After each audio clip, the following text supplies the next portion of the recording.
Professor, eu quero iniciar trazendo algumas informações que eu tive hoje diretamente de Brasília, algumas fontes que eu consultei e tive algumas informações privilegiadas, sim, com alguns detalhes, e eu quero aqui compartilhar com você e com a nossa audiência, e são fatos verídicos. Por exemplo, na madrugada de segunda para terça, quer dizer, um pouco na madrugada, na terça íamos ter a manifestação.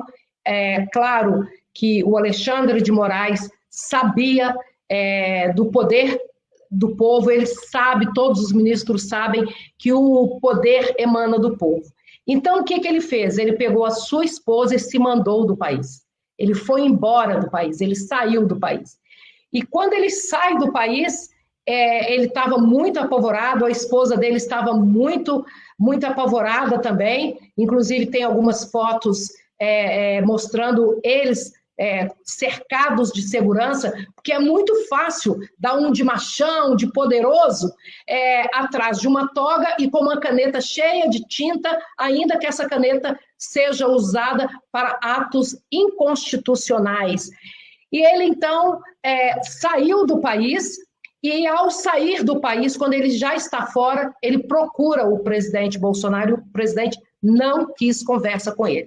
O presidente não quis saber, não tinha diálogo, acabou. E ele ficou realmente muito apavorado, que eu vou revelar mais alguma coisa que eu tenho de informação, que é fato.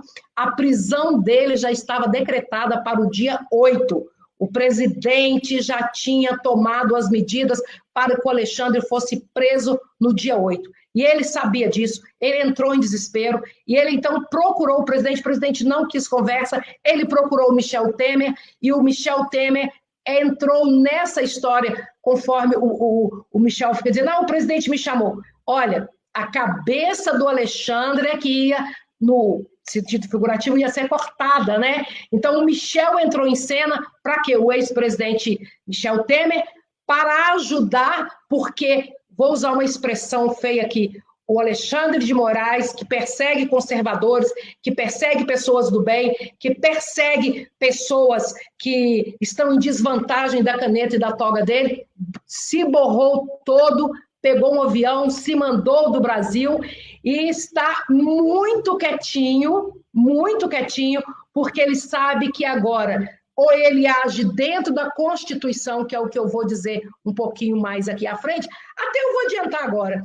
Eu tive outras informações que eu cheguei à conclusão que dentro de uns 15 dias, ou talvez 30 dias, o Alexandre vai pedir para sair.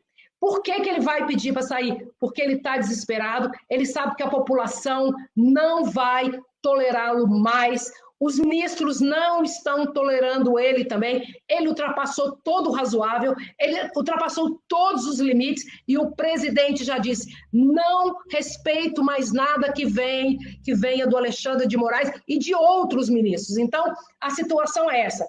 O Alexandre de Moraes está fora do país, a família dele está apavorada, porque a família tem noção que o que ele fez com nós conservadores, a situação é realmente insustentável, é um cara que nem ele e nem a família pode sair nas ruas, porque estão correndo risco, porque o povo está enojado do Alexandre de Moraes. Então, essa é a primeira informação. Então, nós já temos um ministro que possivelmente, nas próximas semanas, ele vai pedir para sair. Mas, professor, só acrescentando aqui mais, eles estão fazendo teatro, porque eles não querem, conforme as minhas fontes também, simplesmente chegar e ceder e falar assim, nós estamos aqui igual um cordeirinho, estamos com medo. Eles querem demonstrar força.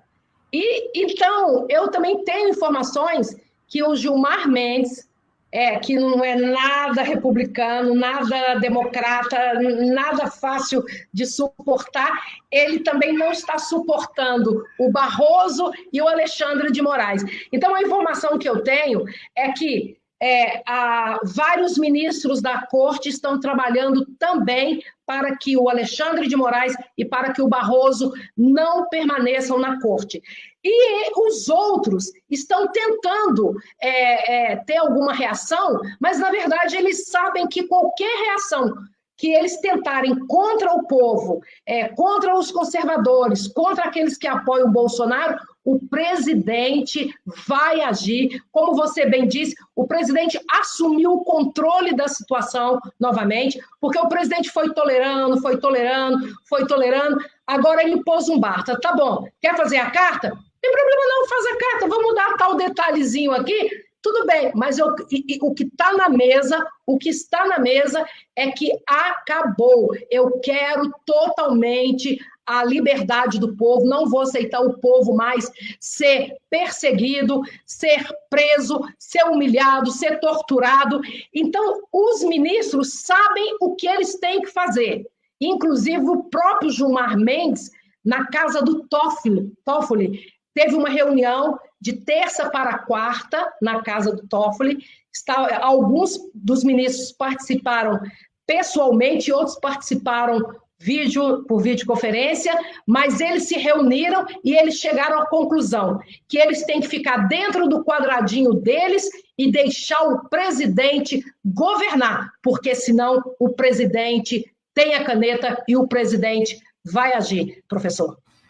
Jane, vale sempre a pena frisar. Artigo 102, 1, a linha N de neném, diz lá o seguinte: compete originariamente ao Supremo Tribunal Federal julgar as causas que competiria aos tribunais, mas os membros desses tribunais, mais da metade deles, são suspeitos, impedidos ou têm interesse na causa. Ou seja, estão comprometidos para julgar, são suspeitos para julgar. O que acontece quando nessa situação se enquadra o próprio Supremo Tribunal Federal? Os mais da metade dos ministros são suspeitos para julgar qualquer coisa contra o presidente, nitidamente pela atividade político-partidária grosseira que eles vêm exercendo.